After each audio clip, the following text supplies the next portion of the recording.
Assalamualaikum warahmatullahi wabarakatuh. Nama saya Sela Nurika Febrianti, NIM E 2019-1082. Di sini saya akan menanggapi video tentang ekonomi tertutup dengan kebijakan pemerintah atau ekonomi tiga sektor. Yang pertama adalah pengertian ekonomi tiga sektor. Ekonomi tiga sektor adalah perekonomian yang meliputi kegiatan dalam sektor perusahaan, rumah tangga, dan pemerintah.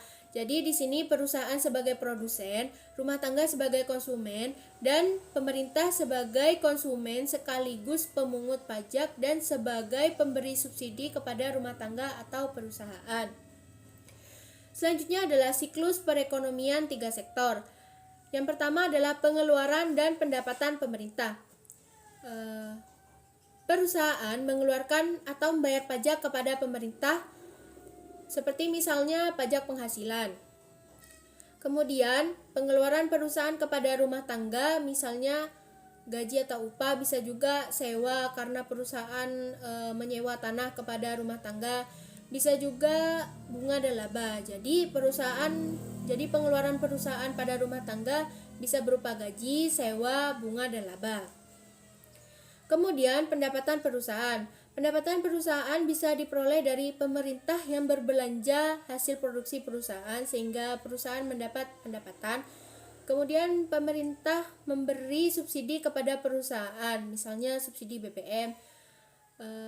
Rumah tangga membeli hasil produksi perusahaan atau meminjam uang dari perusahaan. Yang kedua adalah pengeluaran dan pendapatan pemerintah. Pengeluaran pemerintah bisa saja karena membeli hasil produksi dari perusahaan, misalnya alat bangunan dan sebagainya. Kemudian pengeluaran pemerintah pada rumah tangga atau individu bisa berupa gaji atau upah, yaitu pemerintah membayar pegawai negeri sipil. Kemudian pendapatan pemerintah bisa diperoleh dari pajak perusahaan ataupun pajak perseorangan.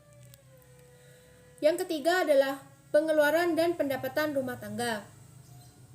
Pengeluaran rumah tangga kepada perusahaan, misalnya rumah tangga membeli barang hasil produksi perusahaan seperti pakaian dan makanan. Kemudian pengeluaran rumah tangga kepada pemerintah bisa berupa pajak perorangan. Kemudian pendapatan rumah tangga dari perusahaan maupun pemerintah bisa diperoleh dari gaji dan upah yang dibayarkan kepada rumah tangga. Jadi dalam ekonomi tertutup dengan kebijakan pemerintah atau ekonomi tiga sektor ini tidak ada ekonomi yang berhubungan dengan luar negeri, hanya dalam lingkup negara saja, yaitu perusahaan, rumah tangga, dan pemerintah.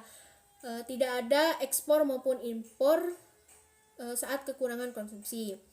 Yang selanjutnya adalah adanya campur tangan pemerintah menimbulkan dua perubahan penting, yaitu yang pertama adalah pungutan pajak yang dilakukan oleh pemerintah menambah pengeluaran agregat pada industri dan rumah tangga.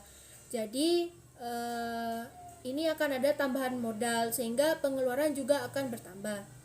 Yang kedua adalah pajak memungkinkan pemerintah melakukan perbelanjaan dan ini akan menaikkan perbelanjaan agregat.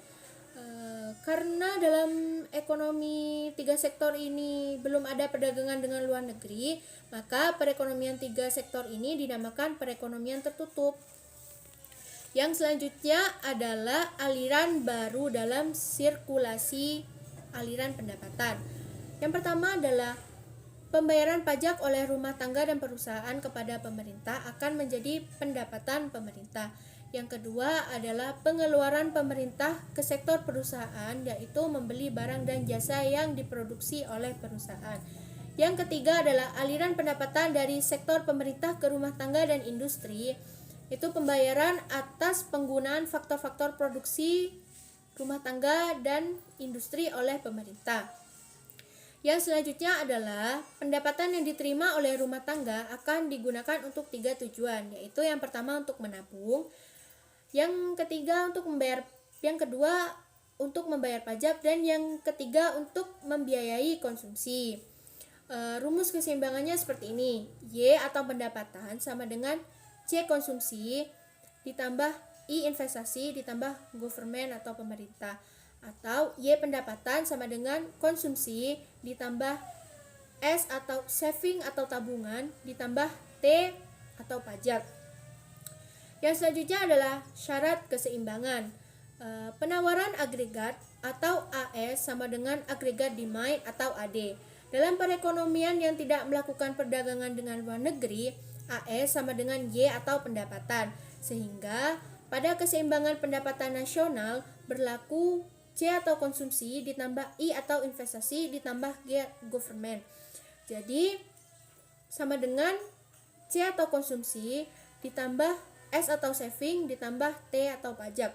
Apabila konsumsi pada tiap ruas dikurangkan, maka berlaku investasi ditambah government atau sama dengan saving ditambah pajak. Investasi ditambah government di sini adalah suntikan atau pendapatan, sedangkan saving ditambah pajak adalah bocoran atau pengeluaran.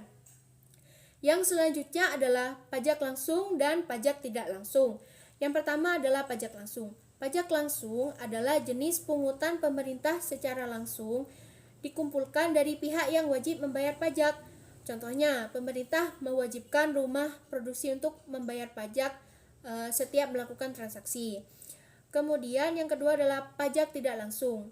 Pajak tidak langsung adalah pajak yang bebannya dapat dipindahkan kepada orang lain. Contohnya, ketika kita membeli baju, perusahaan diwajibkan oleh pemerintah untuk membayar pajak, tetapi pajak tersebut dibebankan kepada konsumen oleh perusahaan secara tidak langsung. Yang selanjutnya adalah bentuk-bentuk pajak pendapatan. Yang pertama adalah pajak regresif, yaitu pajak turun ketika pendapatan naik. Jadi saat pendapatannya naik, pajaknya akan turun. Yang kedua adalah pajak proporsional atau pajak tetap untuk berapapun tingkat pendapatan. Jadi berapapun pendapatannya naik atau turun, pajaknya akan tetap. Yang ketiga adalah pajak progresif, yaitu pajak naik ketika pendapatan naik. Jadi kalau pendapatan kita naik, pajaknya juga akan naik. Yang selanjutnya adalah efek pajak terhadap konsumsi dan tabungan. Pajak akan menurunkan YD atau pendapatan disposable sejumlah pajak, sehingga pendapatan disposable sama dengan pendapatan dikurangi pajak. Karena pendapatan disposable turun, otomatis konsumsi dan tabungan kita juga akan turun.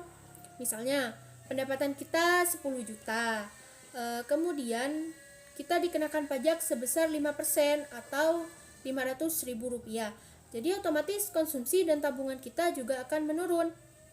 Jadi kesimpulannya, dalam ekonomi 3 sektor atau ekonomi tertutup dengan kebijakan pemerintah ini terdapat 3 sektor, yaitu sektor perusahaan atau industri, sektor rumah tangga, dan sektor pemerintah. Itu saja yang bisa saya sampaikan. Kurang lebihnya mohon maaf. Saya akhiri. Wassalamualaikum warahmatullahi wabarakatuh.